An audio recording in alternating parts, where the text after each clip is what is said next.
Number 65 Shri A.R. Reddy. Sir number 65। माननीय मंत्री जी, माननीय सदस्य। स्पीकर सर, हम सब पता है और finance minister true follower of Narendra Modi ji, क्योंकि वो हमारे प्रदेश की है finance minister. I wanted to remember one statement which is made by Narendra Modi ji जब मुख्यमंत्री था, जब डॉलर वैल्यू रुपए में 66 रुपये था, तब नरेंद्र मोदी जी। प्रश्न पूछिए सर सर सर सर वो यही प्रश्न है सर। हाँ, वही प्रश्न मैं और नरेंद्र मोदी जी दोनों एक ही प्रश्न पूछना चाह रहे हैं सर, वही प्रश्न मैं पूछ रहा हूँ सर, मुझे मौका दीजिए बस। आप तो आपका प्रश्न पूछिए। सर मैं हमारा प्राइम मिनिस्टर है sir, I can coat, I can follow his direction for the economy. पूछिए प्रश्न का। प्लीज सर, रुपया आईसीयू में पड़ा है। देश का दुर्भाग्य है कि दिल्ली सरकार ने ना देश को रक्षा की चिंता है। आपका प्रश्न है क्या? सर आप यही प्रश्न है सर, यही प्रश्न है सर। आप किसी प्रश्न स्पीकर सर, आप इंटरप्शन मत कर सकते सर। बैठिए, आप एक मिनट बैठिए, एक मिनट बैठिए। Please sit down, please sit down, please sit down, please sit down, please. एक तो माननीय सदस्यगण, आप सदन के नेता हैं, सदस्यों को ये समझा दो, कभी स्पीकर पर टिप्पणी करके ये नहीं कहे कि आप इंटरफेरेंस नहीं कीजिए, ये मेरा अधिकार है। समझ गए ना आज की बात? मेरे पास अधिकार है। कभी नहीं होगा ऐसा। सुन लिए माननीय सदस्य, सबको बता रहा हूं। आप प्रश्न से पूछो, प्रश्न के संबंधित किसी प्रश्न काल में किसी के स्टेटमेंट को कोट करने की आवश्यकता, प्रश्न पूछो, जवाब माननीय मंत्री जी देंगे। हिंदी थोड़ा कमजोरी है। ना आप मुझे मौका दो। आपसे मौका मांग रहे हैं सर। हिंदी में बोले थे, इंग्लिश में भी नहीं बोले। मौका मांग रहे हैं सर, मौका मांगने का समय ऑन रिकॉर्ड है। मौका मतलब बोले। हाँ पूछो, आप, आपका अधिकार है, सबको मौका देता हूं मैं। स्पीकर सर, मैं आपका मेंबर हूं, मुझे कुछ दिक्कत हो गए तो मुझे रक्षा करने का आपका पूरी रक्षा करेंगे, रिस्पॉन्सिबिलिटी है, पूरी रक्षा करेंगे। क्योंकि मैं छोटे गांव से चुनकर इतना दूर आया, आपके ऊपर बहुत उम्मीद लेकर आए हम, तो हमें रक्षा करना आपका जिम्मेदारी है सर। सर मैं ये कहना चाह रहा हूं सर, आज सरकार के चिंता ऐसा है कि इन लोगों का कुर्सी बचाने का चिंता है, ना रुपए गिरने का रोकने के लिए कोई चिंता नहीं है, कोई एक्शन प्लान लिए। जब 66 रुपीस में रुपी था, आईसीयू में चला गया।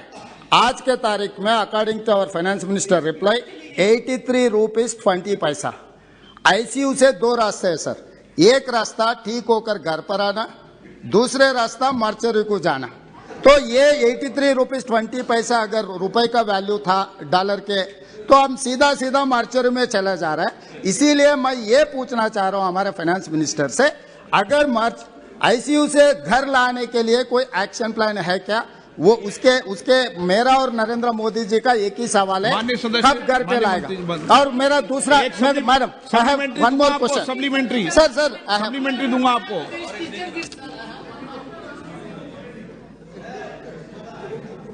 माननीय सदस्य जो तेलंगाना से आते हैं, उनकी हिंदी कमजोर बोल रहे हैं, मेरा हिंदी भी कमजोर है, फिर भी कमजोर हिंदी को कमजोर हिंदी में जवाब दे रही हूं सर। आईसीयू में, सॉरी, आप बेटे बेटे किसी व्यक्ति का जवाब मत दो। सर माननीय प्रधानमंत्री जी जब मुख्यमंत्री थे, उनका उस बयान को उठा करके अभी पूछ रहे हैं, बहुत सही है सर, पूछना आवश्यक है। नहीं, ये तो मैं तय करूंगा मंत्री जी, आप नहीं तय करोगे क्या पूछना है सर? इस तरीके का पूछने का जवाब उसको पूछना नहीं पूछना है तो मैं तय करूंगा। वो सही बात है सर। हाँ, मगर अगर वो कोटेशन के साथ उस जमाने के इकोनॉमी के बाकी सब इंडिकेटर्स को भी याद दिलाते, आईसीयू इकोनॉमी पूरे आईसीयू में थे, पूरे इकोनॉमी आईसीयू में थे सर। विपक्ष के नेता बैठकर सुनना चाहिए सर। सर जब तक वो खड़े हैं मैं भी खड़े रहूंगी, मगर जवाब पूरे देने का मौका उनका दीजिए। रिकॉर्ड में नहीं हो रहा, आपका रिकॉर्ड में हो रहा है। पूरे इकोनॉमी सिर्फ डॉलर, सिर्फ रुपी नहीं, पूरे इकोनॉमी तब आईसीयू में थी। पूरे दुनिया भारत को फ्रेजाइल 5 में रखा गया था और उस समय हमारे फॉरेन एक्सचेंज रिजर्व बिल्कुल नीचे था। बहुत सारे लोगों को इसमें दिक्कत है सर। आज पैंडेमिक हो, उसके बाद भी रशिया यूक्रेन वॉर हो, उसके बाद भी हमारे इकोनॉमी फास्टेस्ट ग्रोइंग इकोनॉमी है। और मैं आज भी कह रही हूं, रुपया के विषय कितने लोग को अंदर से ऐसे जलन हो रही है। प्लीज बैठिए, आप बैठिए। माननीय सदस्य प्लीज, आपके मेंबर का जवाब नहीं सुनना है आपको। अगर आप आपके मेंबर का जवाब नहीं सुनो, मैं आगे क्रॉस बुला दूंगा। प्लीज आप सर, इस सदन में दुख की बात है कि हमारे सदस्यगण भी हमारे विदेश में अगर हमारे दुश्मन कोई है, उन जैसे अगर हमारी इकोनॉमी अच्छा चलता है और अच्छे फास्टेस्ट ग्रोइंग इकोनॉमी है, फिर भी उसके ऊपर जलन से बात करने वाले लोग इधर है। वो दुख की बात है, क्योंकि जब देश अच्छा आगे बढ़ रहा है सब उसमें गर्व लेना चाहिए, ना कि मजाक उड़ाना। ये मजाक उड़ाने की बात है सर। फास्टेस्ट ग्रोइंग इकोनॉमी और डॉलर, पूरे डॉलर विदेश में स्ट्रांग हो रही है। सिर्फ इकोनॉमी भारत का उसके खिलाफ खड़े हो रहे हैं, उसको आनंद लेना चाहिए, ना कि ऐसे मजाक की बात। शर्म होना चाहिए सर। Please supplementary. माननीय सदस्य, आपको कोई तकलीफ है क्या? आपने प्रश्न पूछा गया। स्पीकर सर, ये प्रश्नकाल है। माननीय सदस्य, मैं आपको लास्ट वार्निंग दे रहा हूं, प्रश्नकाल में बीच में नहीं उठे। स्पीकर सर, माननीय सदस्य का प्रश्न है। फाइनेंस मिनिस्टर जी ने मेरा लैंग्वेज के बारे में कुछ कमेंट किए, ये ठीक नहीं है, क्योंकि मैं शूद्र हूँ, मेरे को स्वच्छ हिंदी नहीं आता होगा।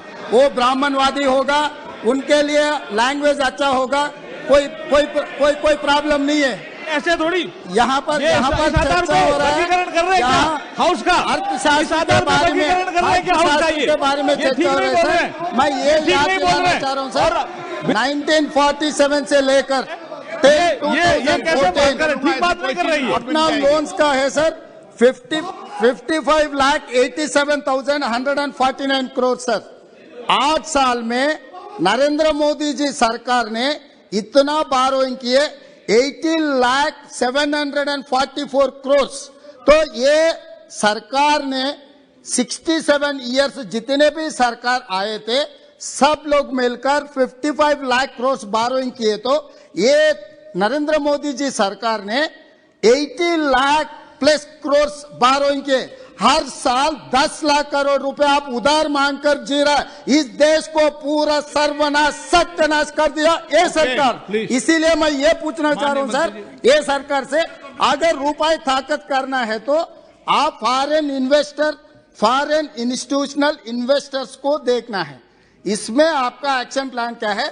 पिछले 12 साल में जितना इन्वेस्टमेंट्स आया था हिंदुस्तान में 2022 5 महीने में उससे ज्यादा लिक्विडेट कर लेके वापस चला गया। ये सरकार के ऊपर फॉरेन इन्वेस्टर्स को भरोसा चले गया, इंडियन इन्वेस्टर्स का भी भरोसा चले गया। इसीलिए मैं ये पूछना